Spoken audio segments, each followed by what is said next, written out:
Namaskar વિદ્યાર્થી મિત્રો. On previous lecture, I have already discussed about summary of the gift of Majai. અગાઉના લેક્ચરમાં આપણે ગિફ્ટ ઓફ મજાઈના સમરી વિશે જોઈ ગયા. ટૂંકમાં એની જે સ્ટોરી હતી મિત્રો એના વિશે આપણે જોઈ ગયા. Today I discuss about theme of the gift of Magi. આજે આપણે ડાહી વ્યક્તિની ભેટ એ વાર્તાના વિષય વસ્તુ વિશે જોઈશું. The gift of the Magi is a well-known short story by American short story writer O. Henry, the pen name of William Sidney Porter. Gift of Magi story મિત્રો જોઈએ તો કયા રાઇટર દ્વારા લખવામાં આવેલી છે? American short story writer O Henry, જેમનો pen name શું હતું? William Sidney Porter. અગાઉના લેક્ચરમાં વાત કરેલી હતી. The story first appeared in the New York Sunday World on December 10, 1905 and was later published in O. Henry's collection The 4 Million on April 10, 1906. આ story પહેલી વખતે જોઈએ મિત્રો, ફર્સ્ટ ટાઈમ ક્યારે અપિયર થઈ હતી તો એનું અહીંયા એક નામ આપ્યું ધ ન્યુયોર્ક સન્ડે વર્લ્ડ. એની તારીખ પણ આપેલી 10મી December 1905માં.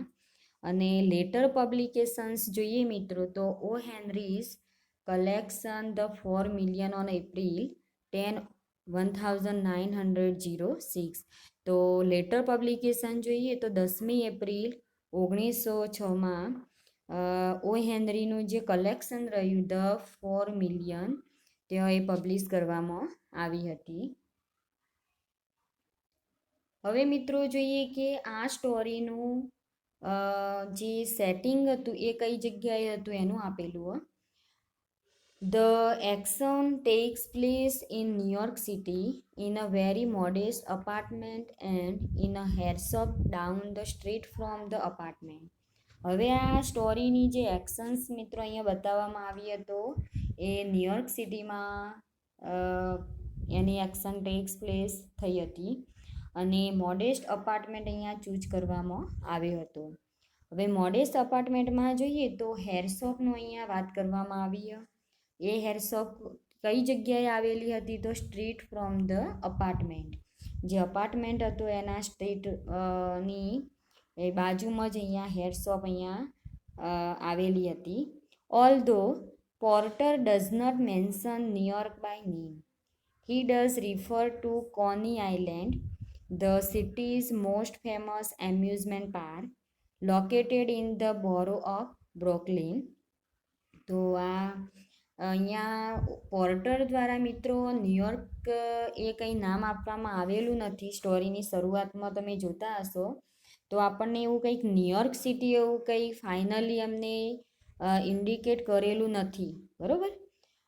But he does refer two કોની આઇલેન્ડ. કોની આઇલેન્ડ નામ આપેલું. City is most famous amusement park અહીંયા ઇન્ટ્રોડ્યુસ કરવામાં આવ્યો છે, જે બોરો ઓફ બ્રોકલિન જે પ્લેસ રહ્યું ત્યાં એ આ પાર્ક આવેલો હતો. Now we see story setting. The story setting at Christmas time makes it is a popular story for the holiday season. Its major theme is the difference between wisdom and foolishness, or having or not having a sense of judgment and understanding.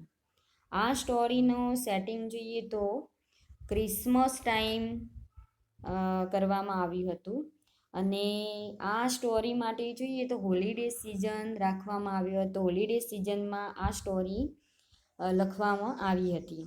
હવે આ સ્ટોરીની theme જોઈએ મિત્રો તો એની main થીમ્સમાં જોઈએ તો અહીંયા difference between wisdom and foolishness, having or not having, sense of judgement and understanding મિત્રો બતાવવામાં આવી છે.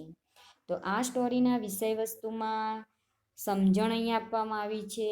ક્યાંક આપણને ફુલિશનેસ દેખાય છે, having or not, sense of judgement Jim અને ડેલાના કેરેક્ટર્સમાં દેખાય છે અને અહીંયા અન્ડરસ્ટેન્ડિંગ પણ બતાવવામાં આવી છે.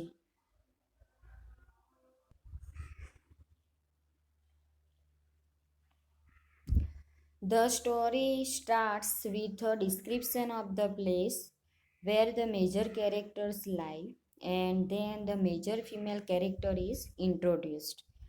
આ સ્ટોરીમાં જોઈએ મિત્રો તો અહીંયા જે કેરેક્ટર્સ આપેલા એ અહીંયા લાઈવ બતાવવામાં આવ્યા છે અને અહીંયા ડિસ્ક્રિપ્શન્સ ઓફ પ્લેસનો પણ અહીંયા આપવામાં આવ્યું છે. મેજર કેરેક્ટર્સની વાત કરવામાં આવી છે. મેજર કેરેક્ટર્સમાં જીમ અને ડેલા રહેશે અને મેજર ફિમેલ કેરેક્ટર્સ અહીંયા ઇન્ટ્રોડ્યુસ કરવામાં આવી છે. તમે જોતા હશો કે સ્ટોરીના સમરીમાં સૌથી વધારે વાત ડેલાની કરવામાં આવેલી છે. તો અહીંયા મેજર કેરેક્ટર્સમાં બે થયા, જીમ અને ડેલા. હવે મિત્રો સ્ટોરીની શરૂઆત કઈ રીતના થાય એની વાત કરીએ. ઓ હેનરી જોઈએ એમાં. The story tells of a young married couple, James known as Jim and Della Dellingham. The couple has very little money and lives in a modest apartment. Between them, they have only two possessions that they consider their treasures: Jim's gold pocket watch that belonged to his father and his grandfather, and Della's lustrous long hair that falls almost to her knees. આ story આપણને બે young married કપલની અહીંયા વાત કરવામાં આવી છે મિત્રો. એક તો જેમ્સ અને બીજે જીમ નામથી ઓળખાય છે અને બીજી વાત કરવામાં આવી છે ડેલા ડેલિંગહામ. એ બંને યંગ મેરિડ કપલની આ વાત અહીંયા સારી રીતે ઓ હેનરી દ્વારા રિપ્રેઝન્ટ કરવામાં આવેલું છે. The couple has very little money. આ બંને જે કપલ હોય મિત્રો એ ઓછું કમાતા હોય, પૈસે મીન્સ કે એમના લિટલ મની હોય. And lives in a modest apartment. એક ઓર્ડિનરી ફ્લેટમાં એ લોકો રહેતા હોય છે મિત્રો, સામાન્ય ફ્લેટમાં. બિટવીન ધેમ, આ બંને વચ્ચે જોઈએ મિત્રો, દે હેવ ઓનલી ટુ પોઝેશન્સ. એ બંને જણા બે વસ્તુઓનું એમને ખૂબ જ ગૌરવ હોય છે. They consider their ટ્રેજર્સ.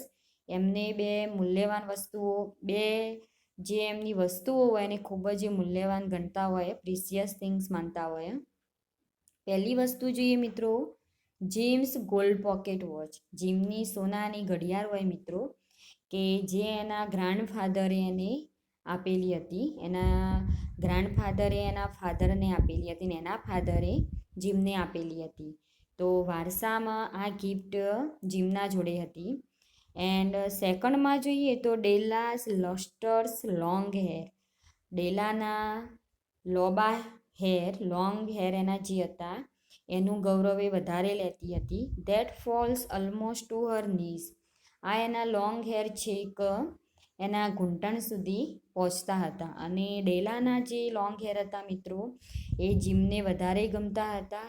જીમ એટલો જ ડેલાના હેરને માન આપતો હતો. મીન્સ કે ડેલાના લસ્ટરસ લોંગ હેરથી એ એટ્રેક્ટેડ થતો હતો, એને ખૂબ જ ગમતા હતા. Now in this story we find Jim and Della are the two main characters.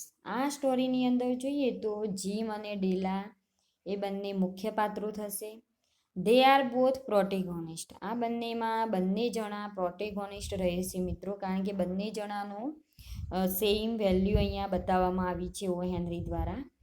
Ma'am Sofronie is a minor character. અને મેડમ સોફ્રોની જે અહીંયા હેર શોપની ઓનર હોય એ અહીંયા મેમ સોફ્રોનીને અહીંયા માઇનર કેરેક્ટર ગણવામાં આવ્યું છે. હવે જોઈએ કે આ સ્ટોરીમાં કયા મેઇન થીમ્સ ઓ હેનરી દ્વારા ઇન્ડિકેટ કરવામાં આવેલા છે. તો જુઓ આમાં the main themes in the gift of Magi centre on the concepts of love, generosity, wealth and sacrifice. આ સ્ટોરીની અંદર જો મુખ્ય વિષય વસ્તુ જોઈએ મિત્રો તો એનો મેઇન કોન્સેપ્ટ કયો હતો? લવ અહીંયા બતાવવામાં આવ્યો છે જીમ અને ડેલાનો. એ બંનેની જનરોસિટી એટલે ઉદારતા બતાવવામાં આવી છે. વેલ્થની વાત કરવામાં આવી છે અને સેક્રિફાઈસ, એ બંનેનો લવ કેવો બતાવવામાં આવ્યો છે મિત્રો? સેક્રિફિશિયલ લવ, બરાબર, એકબીજાને બલિદાન આપતા અહીંયા બતાવવામાં આવ્યા છે કે એમની જે પ્રિસિયસ વસ્તુ હોય, જે વેલ્યુએબલ થિંગ્સ હોય એની પણ એ પરવા કરતા નથી. ફર્સ્ટ વન અહીંયા આપ્યું લવ. લવ વિશે જોઈએ મિત્રો કે અહીંયા લવ કઈ રીતે મેઇન થીમ બને છે. Love has no bounds. O Henry અહીંયા એક કોટેશન આપેલું મિત્રો કે લવની કોઈ બાઉન્ડ્સ નથી, બરોબર. અહીંયા સેક્રિફિશિયલ લવ એવું બતાવવામાં આવ્યું છે જીમ અને ડેલાના કેરેક્ટર્સમાં કે અહીંયા આપણને દેખાય છે કે લવ હેઝ નો બાઉન્ડ્સ. બીજું એક કોટેશન આપવામાં આવ્યું છે, life is made up of sobs, sniffles and smiles. જીવન એમ કે જોઈએ તો એ બધું એમ કે ડુસ્કા, સોપ્સ એટલે ડુસ્કા, સ્નિફલ્સ એન્ડ સ્માઇલ્સ. લાઈફ કેવી વસ્તુ એની વાત કરવામાં આવી છે. એમ કે ઓ હેનરી આપણને એક મેસેજ પ્રોવાઈડ કરે છે મિત્રો કે life is made of sobs. Life એમ કે ડુસ્કા એટલે દુઃખોથી ભરેલું છે. સ્નિફલ્સ એન્ડ સ્માઇલ્સ, જીવનમાં હાસ્ય પણ છે, દુઃખ પણ છે અને સુખ પણ છે, એની વાત અહીંયા કરવામાં આવી છે. જીમ અને ડેલાના કેરેક્ટર્સમાં જોતા હશો મિત્રો તો એ બંનેને લાઈફની અંદર બહુ બધી તકલીફો પડે છે, તો પણ એ બંને જણા આપણને હસતા દેખાય છે. એમની લાઈફના જે સ્નિફલ છે, જે શોપ છે, એ લોકો હાઈડ કરે છે અને અહીંયા આપણને હેપી મૂડમાં એ બંને જણા દેખાય છે, તો એની વાત કરવામાં આવી છે.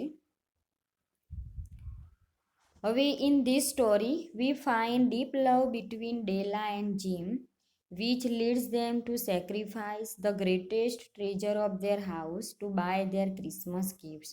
આ સ્ટોરીની અંદર જુઓ, જે સેક્રિફિશિયલ લવની મેં વાત કરી તો એ લવ જોઈએ, ડીપ લવ અહીંયા બતાવવામાં આવ્યો છે ડેલા અને જીમ વચ્ચેનો, કે જે આપણને કઈ વસ્તુ તરફ લઈ જાય, sacrifice the greatest treasure of their house to buy their Christmas gifts. તો બંને જણા જે નાતાલની ગિફ્ટ મેળવવાનું વિચારતા હોય મિત્રો, તે નાતાલની ગિફ્ટ ખરીદવા માટે એ બંને જણા એમની જે ગ્રેટેસ્ટ ટ્રેઝર હોય એનું એ લોકો સેક્રિફાઈસ કરે છે. નાવ ઇન જીમ એન્ડ ડેલા, એ બંને જણા કઈ રીતે એમના ગિફ્ટને સેક્રિફાઈસ કરે છે એનું અહીંયા ઓ હેનરી દ્વારા બતાવવામાં આવ્યું છે. જોઈએ હવે એનું. Della and Jim both willingly sacrifice their most prized possessions in order to give each other nice gifts, highlighting the triumph of love over greed or materialism. હવે ડેલા અને જીમ એ બંને જણા એમની જે વિલિંગલી સેક્રિફાઈસ હતું મિત્રો એની વાત કરીએ ઓ હેનરી દ્વારા, કે ડેલા અને જીમ એ બંને જણા એમના વિલિંગલી સેક્રિફાઈસ કરે છે એમનું જે પજેશન્સ હતું એ પજેશન્સને કેમ એ લોકો મીન્સ કે સેક્રિફાઈસ કરે છે in order to give each other nice gifts. એ બંને જણા કયા હેતુથી ગિફ્ટને ડિવોટેડ કરે છે, એકબીજાને સરસ એમ કે નાઇસ ગિફ્ટ આપવાનું વિચારતા હતા, તો સુંદર ગિફ્ટ આપવા માટેના હેતુથી એ બંને જણા સેક્રિફાઈસ કરે છે. અહીંયા કઈ વસ્તુ હાઇલાઇટિંગ થાય જોઈએ મિત્રો, લવ કેવો બતાવ્યો, the triumph of love over greed or materialism. અહીંયા જોઈએ તો આપણને ગ્રીડ લવ દેખાતો નથી, લાલચ કહેવાય, લોભ અહીંયા કહેવાય દેખાતું નથી આપણને. મટીરિયલિઝમ અહીંયા ભૌતિકવાદ પણ દેખાતો નથી. જુઓ કે અહીંયા જે લવ બતાવવામાં આવ્યો એકદમ પ્યોર લવ બતાવવામાં આવ્યો, ડીપ લવ બતાવવામાં આવ્યો, કે જેમાં આપણને કોઈ ગ્રીડ દેખાતું નથી, કોઈ મટીરિયલિઝમ દેખાતું નથી. અહીંયા એ બંને જણા મીન્સ કે ગ્રીડ અને મટીરિયલિઝમ ઉપર અહીંયા લવ એમ કે હાઇલાઇટિંગ થાય છે, ટ્રાયમ્ફ એટલે વિજય મેળવે છે, બરાબર. તો અહીંયા સેક્રિફિશિયલ લવ ગ્રીડ અને મટીરિયલિઝમ લવ ઉપર એમ કે ટ્રાયમ્ફ એટલે વિજય મેળવે છે, અહીંયા ઓ હેનરી દ્વારા બતાવવામાં આવ્યું છે. Now we see both Jim and Della behave impulsively, sacrificing their greatest treasures without thinking about the consequences and focusing instead on making one another happy. અહીંયા જીમ અને ડેલા બિહેવ ઇમ્પલ્સિવલી, ઇમ્પલ્સિવલીનો અહીંયા જોઈએ મિત્રો તો અહીંયા આપણને એક અસહ્ય એમ કે દેખાય છે આપણને ઇમ્પલ્સિવલી. સેક્રિફાઈસિંગ તદ્દન એમ કે બંને જણા એમના જે ગ્રેટેસ્ટ ટ્રેઝર હોય એ એકબીજાનું કંઈ વિચાર્યા વગર, બરાબર, thinking about the consequences and focusing instead on making one another happy. એકબીજાને એમ કે ખુશ કરવા માટે વન અનધર હેપી મેકિંગ, તો એકબીજાને ખુશ કરવા માટે એ લોકો એમના ગ્રેટેસ્ટ ટ્રેઝરને અહીંયા સેક્રિફાઈસિંગ કરે છે વિધાઉટ થિંકિંગ, વિચાર્યા વગર કે એનું પરિણામ શું આવશે એ અહીંયા એ લોકો વિચારતા નથી. From an entirely practical perspective, this doesn't make much sense because they can't enjoy the gifts that are supposed to make them happy. અને અહીંયા જોઈએ તો પ્રેક્ટિકલ પર્સપેક્ટિવ અહીંયા ઓ હેનરી દ્વારા બતાવવામાં આવ્યું. એન્ટાયરલી એટલે સંપૂર્ણ સ્ટોરી એમ કે જોઈએ આપણે તો આપણને this doesn't make much sense, અહીંયા આપણને એ રીતે અહીંયા સેન્સ બતાવવામાં આવ્યું કે because they can't enjoy the gifts, અહીંયા એ લોકો એ ગિફ્ટનો એન્જોય પણ કરી શકતા નથી અને એ રીતે બંને જણા that are suppose to make them happy, અને આ રીતે એ ગિફ્ટ એમના ઉપયોગમાં આવતી નથી તો પણ અહીંયા આપણને ખુશ અહીંયા દેખાતા અહીંયા બતાવવામાં આવ્યા છે. ઓ હેનરી અહીંયા બંને કપલને લાસ્ટમાં તમે જોશો એન્ડ ઓફ ધ સ્ટોરીમાં કે બંને જે ગિફ્ટ હોય એકબીજાના કામની નહીં હોતી તો પણ મિત્રો એ બંને જણા ખુશ દેખાય છે, હેપી મૂડમાં એ દેખાય છે. હવે જોઈએ લવની વાત આપણે આગળ કરી થીમની અંદર. હવે લવ, જનરોસિટી અને જે બીજા વેરિયસ ટોપિક આપેલા રહ્યા ઓ હેનરી દ્વારા એની વાત કરીશું થીમની અંદર.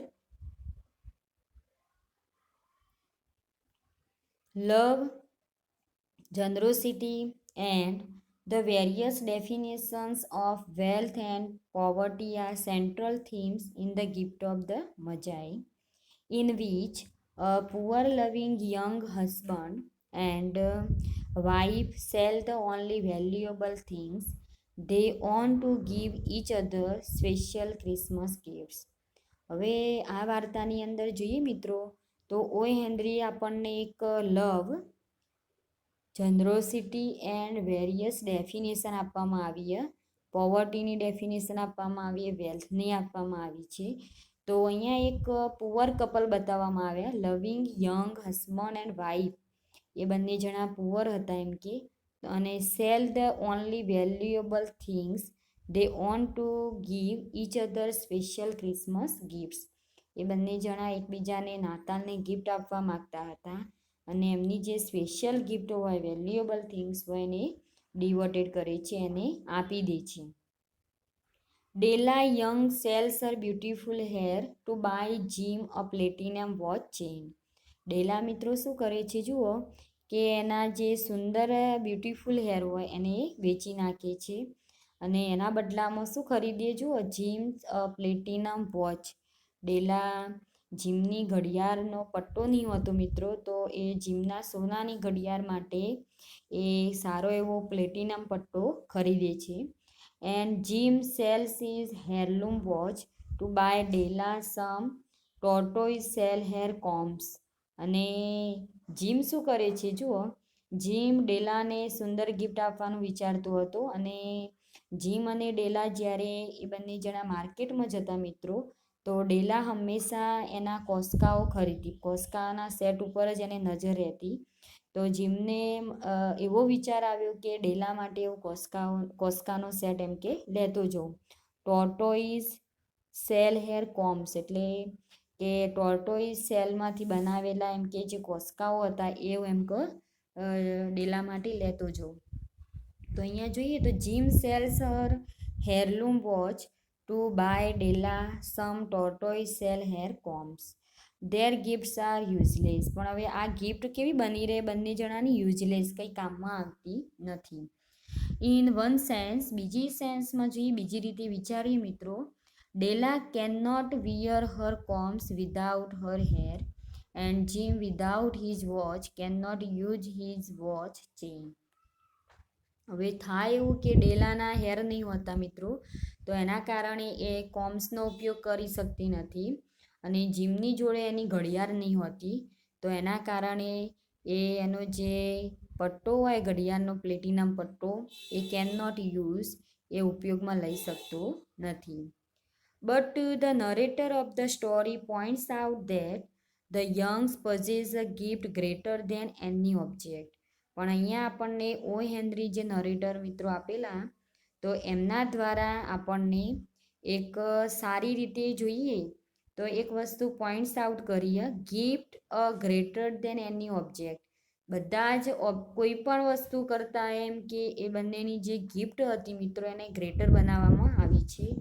એક બધી જ વસ્તુઓની આગળ એમની ગિફ્ટ મૂકો તો પણ એમની તુલના ના થઈ શકી, એની વાત કરીએ. ધ ગિફ્ટ ઓફ લવ, અહીંયા એક કમ્પેરિઝન કરી મિત્રો. હી કમ્પેર્સ ધેમ ટુ ધ મજાઈ. અહીંયા એક વાઇઝ મેન જે અહીંયા બેબી જેસસ બેથલેમમાં કરવામાં આવ્યો એ શબ્દનો પ્રયોગ, તો અહીંયા એ ગિફ્ટ ઓફ મઝાઈના કેટેગરીમાં જીમ અને ડેલાની કમ્પેર કરી છે મિત્રો. ધ વાઇઝ મેન એ વખતની વાત કરીએ કે ડાહી વ્યક્તિઓમાં ગણીએ તો બેબી જેસસ ઇન બેથલેમમાં, તો કોને ગણવામાં આવતા હતા? Wise men who brought gifts to the baby Jesus in બેથલેમ.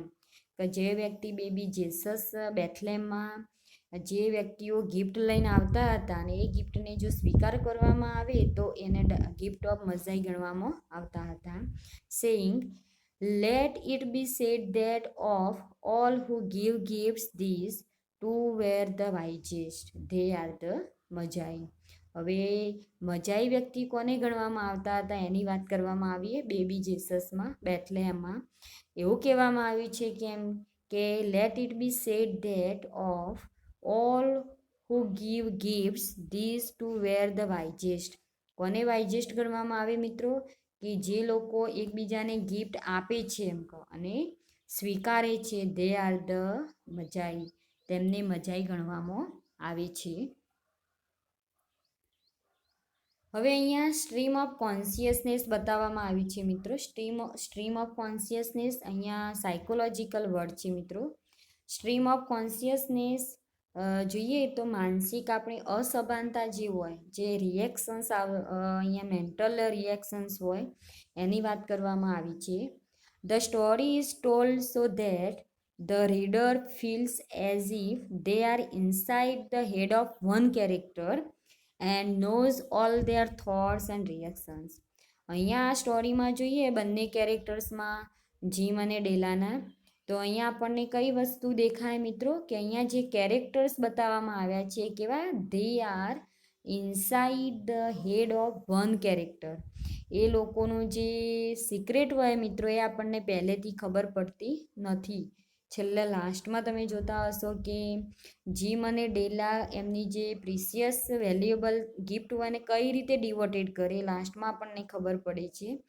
And knows all their thoughts and reactions. અને આ બંને જણા એકબીજાની જે ફિલિંગ્સ હોય મિત્રો, બંને જણા એકબીજાના જે થોટ્સ હોય એ બંને એકબીજાને સ્વીકારતા આપણને નજરે મીન્સ કે ઓ હેનરી દ્વારા દેખાય છે. એમના રિએક્શન્સ એ પણ આપણને દેખાય છે. પણ એ બધા રિએક્શન્સ અને થોટ્સ એ કયા કેટેગરીમાં આવશે? સ્ટ્રીમ ઓફ કોન્શિયસનેસમાં આવશે. જે આપણને એ લોકો એકબીજાના વિચારો થ્રુ, એકબીજાના રિએક્શન થ્રુ એમના જે થોટ્સ હોય એની આપલે કરતાં અહીંયા નજરે પડે છે. Now we C another conflict જોઈએ મિત્રો. સ્ટોરીની થીમમાં જોઈએ તો આપણને કોન્ફ્લિક્ટ દેખાય છે. તો જુઓ, વી find external and internal conflict. અહીંયા આપણને બે કોન્ફ્લિક્ટ બતાવવામાં આવ્યા છે, બાહ્ય અને અંદરના સંઘર્ષ. કોન્ફ્લિક્ટનો મિનિંગ શું થાય મિત્રો? સંઘર્ષ. હવે એક્સટર્નલ કોન્ફ્લિક્ટ કોને કહેવાય એ જોઈએ. The couples financial struggle. અહીંયા જે કપલ અહીંયા આપેલા જીમ અને ડેલા એ બંનેની આર્થિક જે સ્થિતિ હોય એ અહીંયા બતાવવામાં આવી છે. તો આર્થિક સ્થિતિ કેવી? પુઅર બતાવવામાં આવી છે. અને ઇન્ટરનલ કોન્ફ્લિક્ટમાં જોઈએ મિત્રો, આ થઈ વાત એક્સટર્નલ કોન્ફ્લિક્ટની. ઇન્ટરનલ કોન્ફ્લિક્ટમાં જોઈએ મિત્રો તો પર્સન વિથ સર્કમસ્ટન્સીસ. અહીંયા સંઘર્ષની વાત કરવામાં આવી છે. વ્યક્તિ અને પરિસ્થિતિના સંઘર્ષની વાત કરવામાં આવી છે. બીજી વાત જોઈએ તો the couple struggles against poverty, અને અહીંયા બંને કપલ ગરીબાઈના વિરુદ્ધમાં, મીન્સ કે પોવર્ટી એટલે ગરીબાઈ, બરાબર, તો સ્ટ્રગલ્સ એટલે અહીંયા સંઘર્ષ, તો ગરીબીની સામે કઈ રીતે લડે છે, એમનો સંઘર્ષ કઈ રીતે એ લોકો એ ગરીબી ઉપર એ વિજય મેળવે છે એની વાત કરવામાં આવી છે. તો સ્ટોરીની અંદર જો અગાઉ આપણે થીમમાં પોઈન્ટ્સમાં જોઈએ તો લવ કઈ રીતના અહીંયા બતાવવામાં આવે એ જોઈ ગયા. પછી એની નેક્સ્ટમાં એમના પ્રિસિયસ વેલ્યુએબલ થિંગ્સ એ કઈ રીતે ડિવોટેડ કરે છે એની વાત કરી હોય હેનરી દ્વારા. અને બીજી એક વસ્તુ ગરીબાઈ એની વાત કરીને હવે લાસ્ટમાં અહીંયા જોઈએ તો એનો ઇન્ટરનલ અને એક્સટર્નલ કોન્ફ્લિક્ટ બતાવવામાં આવ્યો કે જીમ અને ડેલાના કેરેક્ટર્સમાં આપણને બાહ્ય અને આંતરિક એ અહીંયા સંઘર્ષ બતાવવામાં આવે છે, જે એમના ફાઇનાન્શિયલ સ્ટ્રગલની વાત કરીએ છીએ, અને પર્સન વિથ સર્કમસ્ટન્સીસ વ્યક્તિ અને પરિસ્થિતિ વચ્ચે કઈ રીતે સંઘર્ષ થાય, આ બંને જણાની પરિસ્થિતિ એવી હતી અને એમાંથી સ્ટ્રગલ ઊભો થયો મિત્રો. તો એ રીતે કોન્ફ્લિક્ટ અહીંયા બતાવવામાં આવ્યું છે. હવે મિત્રો આપણે બીજા જે પોઈન્ટ્સ રહી ગયા થીમના એની વાત આપણે નેક્સ્ટ લેક્ચરમાં કરીશું. Thank you.